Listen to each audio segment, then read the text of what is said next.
immédiatement pour une période un peu différente, Bruno Pratis, sur les coopératives ouvrières de production ardennaises, 1980-1884. Merci. Dans un colloque, il est de bon ton de remercier les organisateurs. Moi, j'ai surtout remercié ceux qui sont dans la salle, parce que je suis le dernier communicant. Et généralement, à cette position-là, on range les chaises, on éteint la lumière, parce que ça fait bien longtemps qu'il n'y a plus personne. Donc, je suis très impressionné. Alors, actuellement, les entreprises sociales n'évoluent que dans le système unique d'économie de marché. Néanmoins, ces entreprises, en raison de leurs statuts multiples, s'insèrent à des degrés divers dans ce système dominant, selon la nature de leurs ressources, publiques, privées, marchandes ou non. Alors cette communication se propose d'étudier une catégorie de coopératives de production, fonderies et les forges, totalement encastrées dans la chaîne d'approvisionnement des biens d'équipement et qui ne dépendent ni des achats de clients sympathisants, ni des subventions des pouvoirs publics, mais uniquement de la vente aux entreprises patronales. En conséquence, leur survie est liée à leur performance économique. Et là, je vais faire un clin d'œil à la professeure Meriggi en citant un extrait du journal de la plus importante fonderie coopérative italienne, Fonderie Cooperative di Modena. Notre coopérative vit des commandes dont les monopoles n'ont pu encore s'emparer. C'est pourquoi nous devons toujours améliorer notre outil de production pour leur tenir tête. Ce qui pose la question de la dimension sociale de l'entreprise dans un contexte concurrentiel. Avec une mise en perspective historique de la coopération dans ce secteur industriel, je présenterai deux projets coopératifs qui voient le jour au début des années 80, celui de la fonderie Manil, soutenu par la CGT, et celui d'une forge portée par la CFDT. Alors ces deux cas s'inscrivent dans le temps long d'une mémoire historique ouvrière qui n'a pas oublié les nombreuses fonderies créées par des simples mouleurs dans les Ardennes, bien que pour la plupart d'entre elles, l'idée de coopérative ne vaut que par les convictions initiales des fondateurs, car les héritiers se déclarent vite industriels. En revanche, dès sa fondation en 1907, la fonderie Le Réveil se déclare coopérative socialiste. Sa constitution résulte d'ailleurs de la mise à l'index d'une fonderie patronale par le syndicat des mouleurs. Elle s'inscrit dans le contexte particulier du village où les ouvriers possèdent généralement une petite exploitation agricole. La fonderie comprend 60 mouleurs sociétaires qui constituent une organisation horizontale, globalement sans hiérarchie, je n'entre pas dans le détail, et la différence fondamentale avec une structure patronale réside dans la distribution du travail, effectuée par le directeur, qui est un mouleur élu par ses pairs, et les résultats bénéficiaires très supérieurs, du moins jusqu'en 1914, à celui des fonderies patronales, soulignent l'efficacité de l'organisation. Alors le socialisme des coopérateurs ne s'arrête pas au mur de l'usine. Dans la fonderie, on rencontre les représentants du syndicat, bien sûr, de la libre pensée, du cercle d'études sociales, du patronage laïque, et aussi les administrateurs de l'épicerie et de la boulangerie coopérative. Dans le flou de la frontière entre almanistes et libertaires, les ouvriers construisent un espace social qu'ils considèrent comme l'antichambre du socialisme. C'est à partir du milieu des années 50 que le système industriel renforce sa technicité et une hiérarchie pyramidale du savoir. Le Réveil va fermer en 1965, mais actuellement, il existe encore une fonderie coopérative en activité aujourd'hui, ce qui interroge sur la nature des relations de pouvoir dans une association qui adhère aux valeurs d'émancipation de la coopérative, alors que l'organisation industrielle repose sur la prise de décision autoritaire. Début 1980, la multinationale Eaton ferme sa fonderie, donc la fonderie Manil, et là l'entreprise est très syndicalisée. 400 cartes CGT sur 500 ouvriers. La cellule communiste d'entreprise compte 63 salariés. Toutefois, c'est la CFDT minoritaire qui envisage la création d'une SCOP à la fermeture, alors que la CGT montre sa défiance habituelle, Donc je cite le tract, elle montre sa méfiance devant le danger que les travailleurs s'auto-licencient et amputent eux-mêmes leur avantage acquis. Néanmoins, et malgré l'opposition de nombreux militants, c'est le secteur lutte de la Confédération, qui veut conserver la direction du mouvement, qui adhère à l'idée de coopérative pour laquelle un économiste est délégué de la Porte de Montreuil pour soutenir un plan de relance construit sur le modèle de la reconquête du marché national développé par Paul Boccara. Alors, la démarche est originale parce qu'elle repose d'une part sur l'approche des comités d'entreprise des clients potentiels, Renault, la SNCF, il y a même beaucoup de rapports avec la FIOM de chez Fiat, et d'autre part sur le développement des relations économiques avec les pays socialistes, particulièrement la RDA, pour essayer de contourner les liens marchands capitalistes. Par ailleurs, l'organisation interne reproduit la démocratie délégative des cellules communistes d'entreprise qui épouse l'organisation traditionnelle de la fonderie. Mais avec la présence de ministres communistes au gouvernement, les coopérateurs, qui sont des militants, espèrent avant tout sécuriser leur emploi par la nationalisation de la fonderie.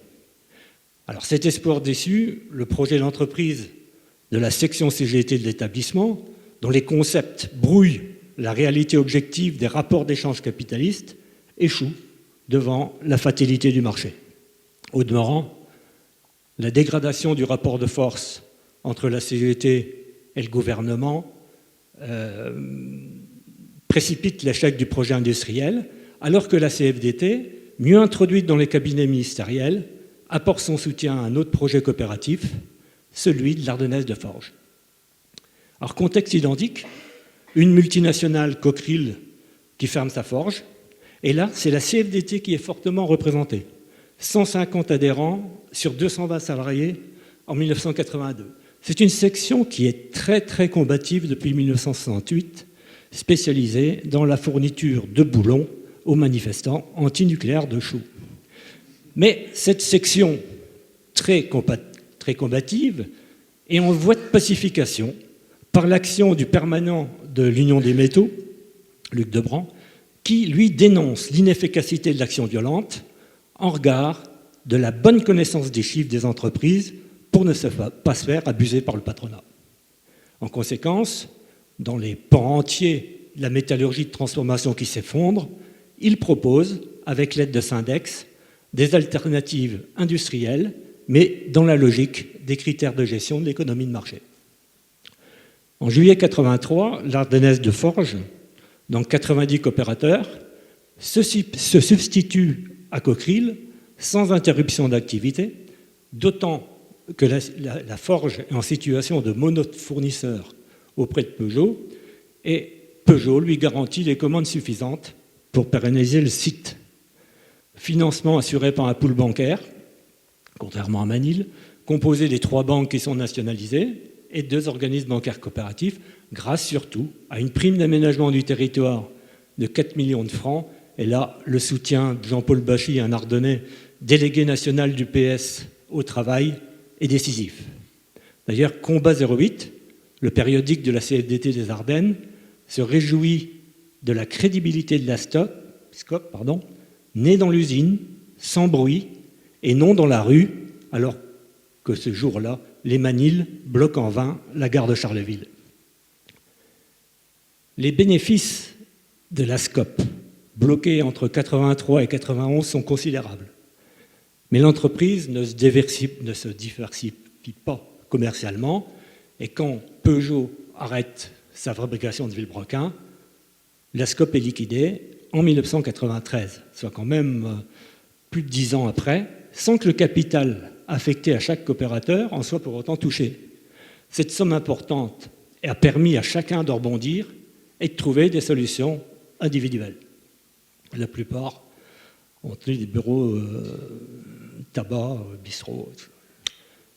Durant les 10 ans d'existence de la SCOP, l'organisation du travail n'a pas été modifiée parce que les délégués CFDT qui étaient présents dans chaque collège ont assuré, comme experts, l'animation de la production, mais cette fois-ci-là avec un surtravail, puisqu'à 90, ils n'en ont produit qu'à 230.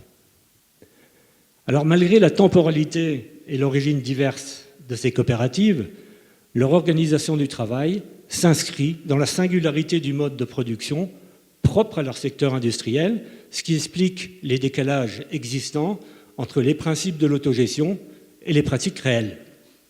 Les ouvriers du réveil, alors j'ai pu rencontrer même des ouvriers du réveil, pas beaucoup, mais j'en ai rencontré quand même, et bien sûr tous ceux de Manille, tous les coopérateurs de Manille, ceux qui ne sont pas décédés, et ceux d'Ardenès de Forges. Alors les ouvriers du réveil avaient pour objectif la suppression du patronat. Ils déclarent qu'un esprit coopératif qui se concentre uniquement sur son objet est sans portée sociale, car sans idéal.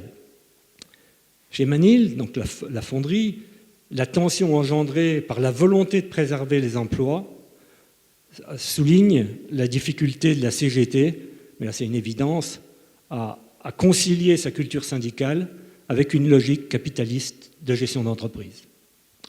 À l'Ardenès de Forges, l'autogestion se résume, j'ai plagié président de session, à une démarche participative visant à répondre aux aspirations de plus en plus individuelles des salariés. Du reste, lors des entretiens avec tous les coopérateurs, ceux de Manille relatent une lutte politique, alors que ceux de l'Ardenès de Forges se réfèrent principalement à la réussite économique de leur entreprise.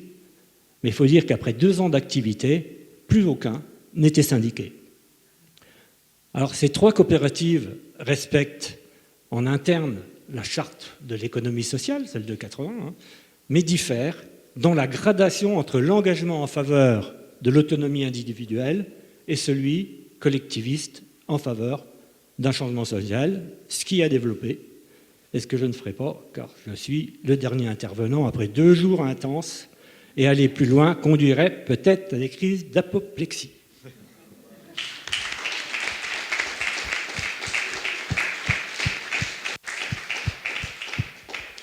Bien, merci beaucoup. Alors, pour éviter l'apoplexie, il nous reste combien de temps réel ?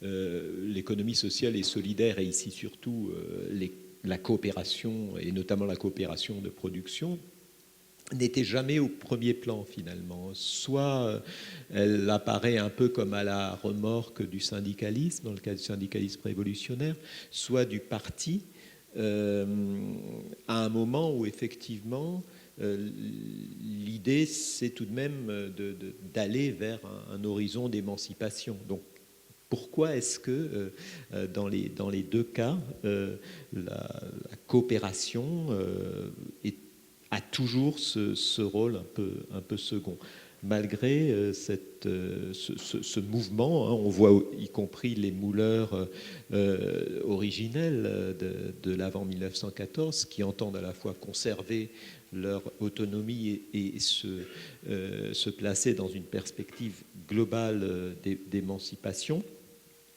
mais même pour eux finalement ils sont un retrait. Et dans la période la plus récente, celle où on a un mouvement ouvrier défensif sur la défensive, où il n'y a plus d'horizon sinon celui de la défense des emplois, on voit revenir cette question de la coopération de production, mais alors avec toutes les différences que vous avez bien présentées, mais c'est une solution un peu de dernier recours. Alors, les questions, donc pour David Hamelin, donc on a une volonté de contrôle du syndicat sur la coopération, comme si la coopération était toujours soupçonnée de présenter une forme de danger, d'intégration, de sortie de route par rapport au projet émancipateur syndicaliste révolutionnaire ou socialiste. Est-ce que c'est bien ça que vous constatez dans cette période? Alors, avec toutes les variantes possibles, mais il est vrai que, en tout cas, du côté des principaux leaders syndicaux du moment, il y a cette volonté farouche, qui est assez connue pour le syndicalisme révolutionnaire, de cette forme d'autonomie syndicale. C'est-à-dire qu'il y a un grand risque à ce que le syndicalisme soit pollué par les partis politiques, par les chapelles, etc. Ça, donc, voilà, ça, c'est un truc récurrent. Donc, les coopératives, quand elles sont constituées, alors même s'il y a des contre-exemples de il n'y a pas que des coopératives syndicales que les syndicats appuient. Mais dans le modèle que j'ai présenté, effectivement, la coopérative syndicale, elle se met au service des adhérents. Quelquefois, bon, on est un peu plus souple. Et elle a, ce que je n'ai pas toujours dans le projet, on va dire, autonomiste, si on peut dire, des syndicalistes, elle a pour aussi vertu de pouvoir drainer de l'argent dans les syndicats. Je n'ai pas eu le temps d'en parler, parce que évidemment, le syndicalisme de l'époque est réellement pauvre, et donc, il n'y a pas 36 façons. Donc, les coopératives de consommation, elles permettent de gagner de l'argent, très concrètement. Elles permettent de financer les sociétés de secours mutuels. Voilà, donc en fait, on fait une forme d'économie globale, et tout ça dirigé par le syndicalisme. Ça, donc il y a cette méfiance il y a une grande défiance des acteurs institutionnels de la coopération. Pour eux, c'est quasiment un autre monde. Donc finalement, le salut de la coopération, ça peut être que par le modèle, ou que, encore une fois, avec quelques variantes, par la coopérative de consommation syndicale et coopérative de production. Voilà, j'en ai dit tout à l'heure quelques mots sur la défiance. Je pense que le problématique, c'est la coopérative de production. Là, en définitive, ça voudrait dire que le syndicat devient lui-même producteur. Alors, il y a là aussi quelques exemples, contre-exemples, notamment de coopératives qui est peu travaillée, mais que Tanguy Perron avait présenté dans un vieux numéro du mouvement social sur le cinéma du peuple, qui est une coopérative qui est issue, qui n'est pas pleinement articulée avec la CGT, mais ce sont à 95% des CGTistes qui l'a créée pour éduquer, on va dire, les populations ouvrières et syndicales. Il y a peut-être une légère inflexion à la veille de la Première Guerre mondiale sur la coopérative de production comme outil qui peut malgré tout être mis au profit d'œuvres syndicales, mais dans des objets très très particuliers. Il y a aussi les enseignants qui vont développer des coopératives d'édition pour les manuels scolaires, les contre-manuels scolaires du moment. C'est pas une question, en fait, c'est une réaction très brève, mais finalement, est-ce qu'on n'a pas quelque chose, une sorte, le rapport du syndicat à la coopération, rapport à la fois de défiance et une forme d'instrumentalisation, est-ce que ça ne pourrait pas être rapproché du rapport du parti au syndicat? Donc je parle du parti bolchevique et ensuite des partis communistes. On a cette espèce de jeu un peu étonnant. Merci. Alors j'ai 2-3 questions pour David Hamelin. Une première, quels sont finalement les freins idéologiques par rapport des syndicats, du syndicalisme d'action directe par rapport à la coopérative et par rapport au mutualisme? Est-ce que ce sont les mêmes ou pas? Est-ce que ces réserves syndicales face au coopératisme, au mutualisme, s'amenuisent ou pas au fur et à mesure ou s'amplifient-elles plutôt au fil de l'effacement des bourses du travail, et de la place des bourses du travail par rapport au reste? Cette question m'est venue, et puis Bruno Prati en a reparlé. Quels secteurs économiques ou quels métiers rassemblent le plus facilement syndicalisme, coopération et mutualisme? Et puisque, effectivement, on a vu tout à l'heure que selon les secteurs, la vision de la coopérative diffère. Et puis, est-ce que... et les femmes dans tout ça, est-ce qu'il y a des coopératives qui sont liées et des sociétés de secours mutuels qui sont liées aux syndicats au tournant du siècle? Est-ce que, par exemple, dans la fleur artificielle, etc., il n'y aurait pas quelques tentatives de ce côté-là? Il y a beaucoup de questions.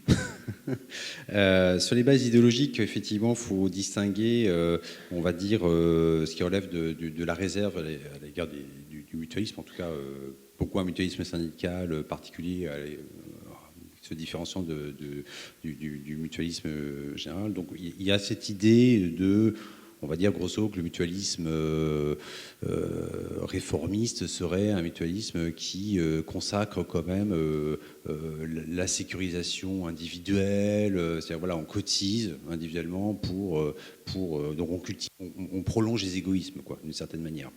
Donc par exemple, c'est ce que j'étais en train d'essayer de retrouver oui, voilà, je ne retrouve pas là. Enfin, c'est la manière dont Pelloutier, par exemple, considère que finalement le mutualisme, c'est une dette mutuelle, une dette collective entre ouvriers, donc qui aurait un intérêt de généraliser, mais en fait, on veut gommer la partie totalement individuelle de la cotisation. On n'est pas obligé finalement de cotiser individuellement pour pouvoir profiter des bienfaits de la mutuelle, parce qu'on peut être gêné pour la financer. Donc voilà, il y a une forme d'individualisme bourgeois un peu caricaturé qui est critiqué dans le système mutualiste. Pour les coopératives, je pense que c'est aussi à revoir dans les relations, et c'est pour ça que c'est dommage qu'on n'ait pas eu toutes les contributions à la table ronde, notamment celle de Robert Gauthier, parce que évidemment les mouvements coopératifs structurés ou mutualistes renvoient aussi, sont dominés par d'autres sensibilités politiques. Et il y a une volonté de démarcation de toute façon très très forte. Et voilà, on considère que ce sont de grands bourgeois qui veulent faire en lieu et place finalement des ouvriers, et que ce sont des mouvements faussés d'une certaine manière et qui ne peuvent pas répondre au réel, ça je mets des guillemets, intérêt des syndicalistes. Il y a plusieurs autres questions. Pour les secteurs économiques, en fait, c'est beaucoup plus et métiers, mais c'est beaucoup plus, c'est assez divers quand même. Bien sûr, on va retrouver les métiers du bâtiment. Ça va dépendre réellement. Vu que finalement, on retrouve des sociétés de secours mutuels et des coopératives de consommation à peu près dans toutes les bourses du travail, alors quelquefois pas pendant toute leur durée, parce qu'il peut y avoir des conflits qui mettent les œuvres syndicales à plat. C'est le cas quand j'évoquais l'exemple de la bourse du travail de Niort. Hein. Ils ont des coopératives de consommation, ils ont une société de secours mutuel qui fonctionne très bien, et puis il y a un grand conflit au sein de la bourse du travail à partir de 1905, et en 1907, la plupart des choses sont par terre. Donc en fait, je n'arrive pas à trouver finalement, c'est plutôt en lien avec la sociologie, on va dire, syndicale, mais donc territoriale, parce que encore une fois, les bourses qui sont essentiellement des unions locales de syndicats, il n'y en a pas non plus partout en France, hein, à leur apogée, elles ne sont même pas 110, hein, donc c'est pas... en tout cas, ces œuvres portées par les bourses, elles sont généralement très articulées. Donc on va retrouver dans l'industrie textile, on va retrouver dans certains métiers, soit qualifiés, soit sous-qualifiés. On a aussi les employés qui vont peut-être pratiquer une forme de mutualisme un peu plus réformiste, mais quoique on va retrouver finalement différentes catégories, différentes strates, et j'aurais du mal, en l'état de mes travaux, à pouvoir distinguer des choses très dominantes. Sur les coopératives de production, oui, le bâtiment, vraiment de façon très, très importante, et ça c'est très lié aussi à la conflictualité sociale. Il y a beaucoup de coopératives de production qui sont créées à l'issue de grèves qui se traduisent soit par des échecs, soit par des victoires, mais en tout cas qui se traduisent par le licenciement des grévistes. Il n'y a pas de droit protecteur à l'époque. Et pour les femmes, eh bien, effectivement, c'est un énorme... Dans mes travaux, je ne suis pas tombé sur des... il y a très peu, moi c'est ce qui me frappe, alors déjà de toute façon dans les congrès syndicaux du moment, on ne peut pas considérer, enfin de l'époque, on ne peut pas considérer que les femmes aient une très grande place. S'il y a 3, on va avoir, c'est lié à l'industrie textile, on va avoir un peu plus de femmes. Il y a quelques syndicats quasiment composés que de femmes, mais est-ce que ça se traduit par des choses sensiblement différentes dans les œuvres mutualistes ou coopératives syndicales ? Je ne pourrais pas le dire. En tout cas, elles sont hélas très absentes ou pas mises en valeur. Et c'est vrai que, bien compris dans les exemples que j'ai voulu vous montrer tout à l'heure, j'avais que 4 hommes. Et en l'écrivant, je me disais évidemment que ça posait des difficultés. Merci beaucoup.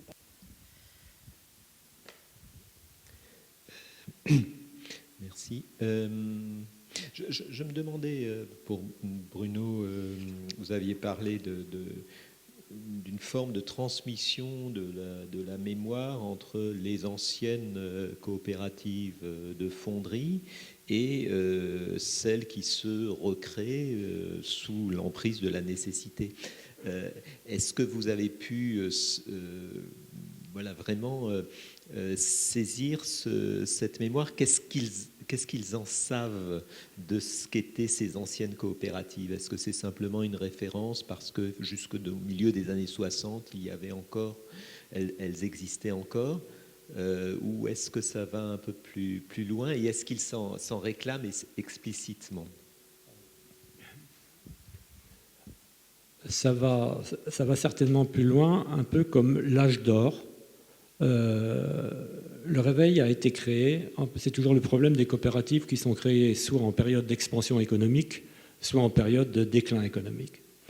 Dans les périodes d'expansion économique, donc on est dans la période qui est avant 1914, et là les coopératives ouvrières, on en relève dans le milieu de l'enfonderie peut-être une trentaine, du moins à l'origine.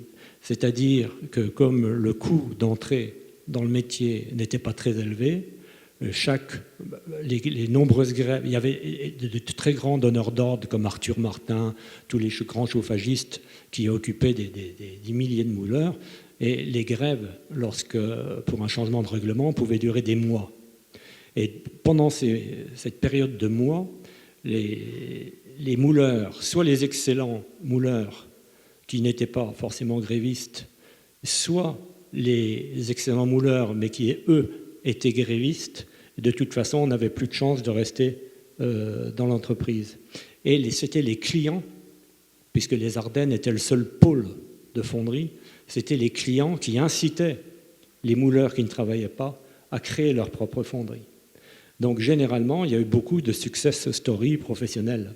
Donc, cette mémoire positive du travail perdurait, simplement que les conditions n'étaient plus du tout les mêmes et qu'on ne pouvait pas, dans une période défensive, pouvoir avoir le même succès industriel, puisque à rebours, la période 80, la période des années 80 a vu dans les Ardennes des quinzaines de coopératives ouvrières ne duraient que quelques mois, ou qui ne duraient que le temps de la lutte, comme Manil, qui n'a jamais produit, mais a duré 10 ans.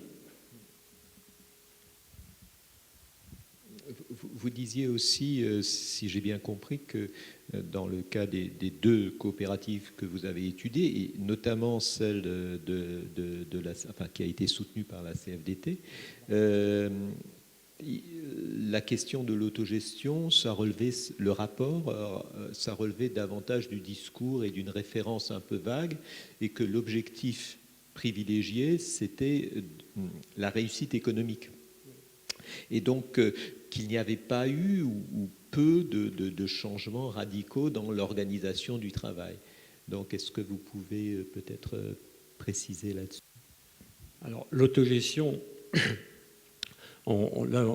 les sources sont surtout le message passé par la CFDT dans les journaux locaux ou dans les journaux d'entreprise. Donc, l'autogestion n'a été relayée dans les Ardennes vraiment que de très très loin. Et les formations à l'autogestion tournaient vite à la formation économique de lecture d'un bilan. Et le temps de commencer à s'apercevoir que l'autogestion pouvait exister, c'était déjà plus l'autogestion.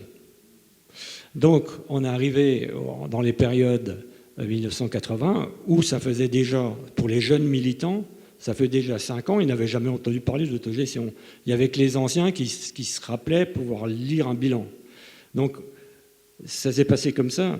Et en réalité, Jean va la fonderie soutenue, la forge soutenue par les CFDT a eu un succès exceptionnel. C'est parce qu'elle était soutenue par le client principal, qui n'avait pas d'autres moyens, ou ça coûtait trop cher pour lui, alors qu'il savait que dans 10 ans le produit allait disparaître, de susciter des nouveaux fournisseurs. Donc la fonderie, en fait, d'autogestion a reproduit. D'un autre côté, on a pu voir que tout l'état-major belge qui avait été placé là ne servait à rien du temps de Cockerill, puisque tous les cadres sont disparus et que l'usine a continué à travailler, a gagné beaucoup plus d'argent qu'elle n'en gagnait avant, parce qu'il y avait uniquement tous les délégués qui étaient là et qui, eux, étaient des experts, réellement des experts. Je ne sais pas si j'ai bien répondu à toute la question. Et juste une petite question pour Anna. Vous aviez parlé des artels.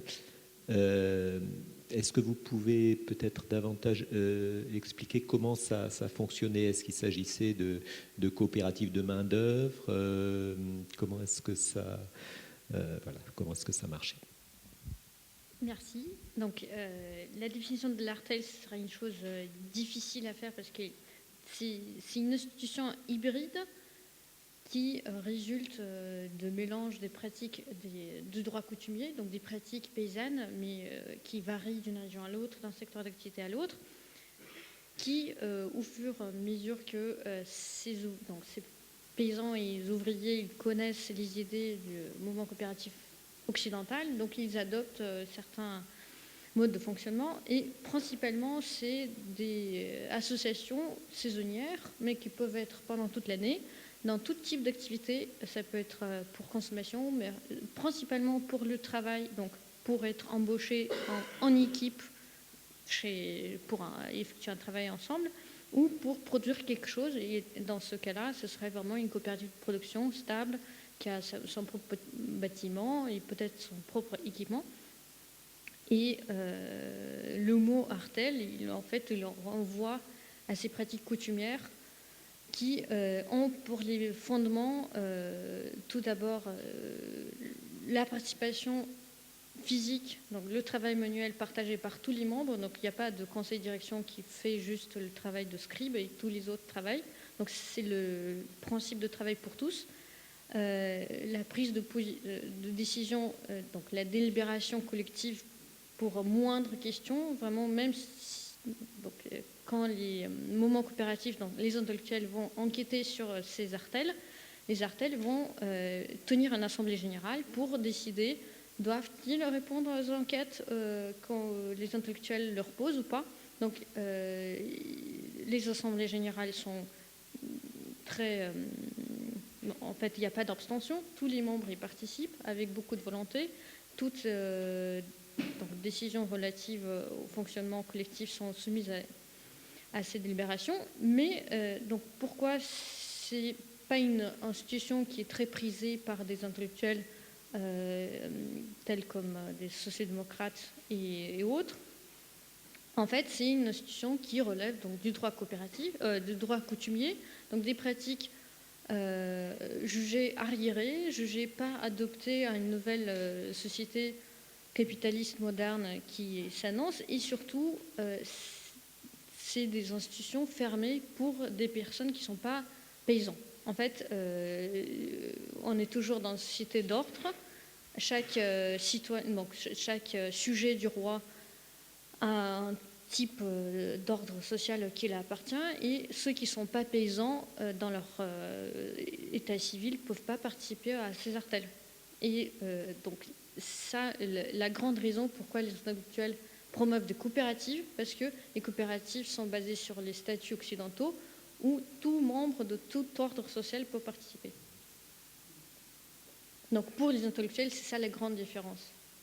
Mais pour les paysans, la grande différence, c'est que tout le monde participe manuellement, donc il n'y a pas d'intellectuel qui dirige, et que toute décision est prise de manière vraiment délibérative, démocratique.